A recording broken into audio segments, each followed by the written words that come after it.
We have a level of fear that we're not used to. It's kind of unsafe right now. I never thought anything like this would happen around our neighborhood. We're scared to come to work. Were you scared? Yes. You go out in the morning, you don't never know if you're going to make it back. I can't remember the chapter that I read in my book the day before or what I had for breakfast, but this case comes back with an instant memory of the victims and the dates and the evidence. The killer or killers feel no remorse. In 2002, April Carroll was a special agent for the ATF. On the fourth day of the Beltway sniper shootings, she was assigned to the primary investigative team. Every time there was another shooting, it was a really sick, unexplainable feeling, really. Just, oh my God, we have to catch these guys. We can't have more killings and more shootings. It was a feeling shared across the DMV as two snipers, John Allen Muhammad and Lee Boyd Malvo, terrorized the area. There was a lot of pressure with this case. In all, 10 people in Maryland, Virginia, and DC were gunned down. Multiple others seriously wounded. They were going about their daily lives, pumping gas, shopping, mowing the grass, reading a book. That made it so real that anyone was truly a victim target, potentially.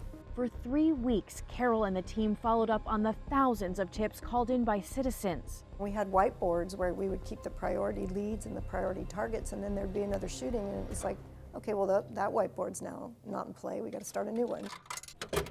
Carroll says a call from one of the snipers gave them their big break.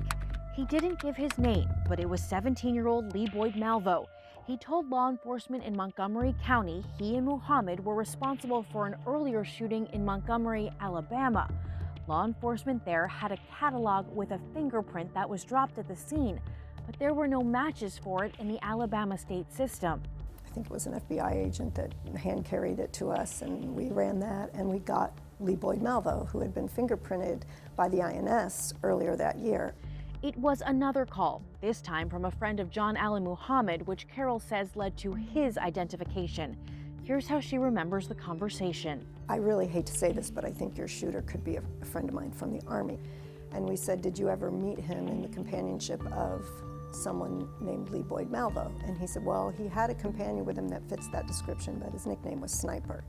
And we sent that man a photograph of Malvo because we had just identified him, and he said, yes, that's him. And we felt like, okay, now we have him.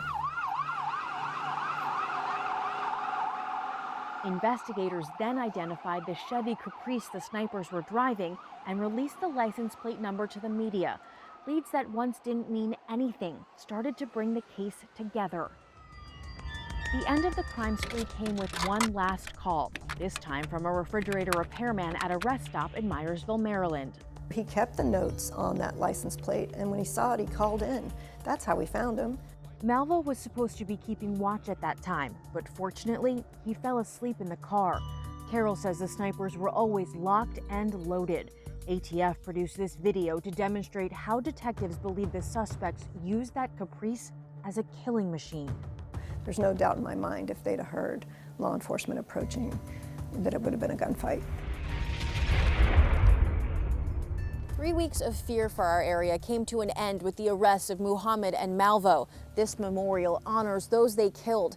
April Carroll would spend the next 7 years of her life dedicated to this case, assigned as team leader to the prosecution task force and attending Muhammad's 2009 execution with the families of the victims. No matter what age you were, you'll remember this, I think, for a lifetime. Laura Geller, WUSA 9.